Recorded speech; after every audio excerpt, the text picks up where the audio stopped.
কিছু মানুষ বলে যে অমুককে দেখলাম, তমিককে তো দেখলাম, এবার অমুককে দেখি। আরে ভাই, যার কথা বলছেন তাকে তো এই দেশের মানুষ 50 বছর আগেই দেখেছে তারা কি করেছে।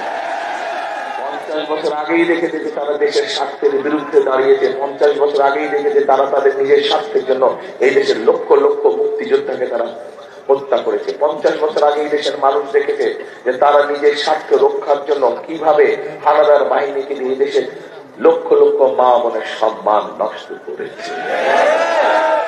প্রিয় ভাই বোনেরা, শুধু তাই নয়, শুধু তাই নয়, আমরা ইদানিং খেয়াল করছি যে তাদের লোকজন বিভিন্ন বাসায় যাচ্ছে এবং বাসায় গিয়ে বিশেষ করে মা বোনদেরকে বিভ্রান্ত করছে। মা বোনদেরকে তারা বিভ্রান্ত করে বলছে যে তারা কিসের টিকিট বিক্রি করছে। হ্যাঁ, কিসের? এখন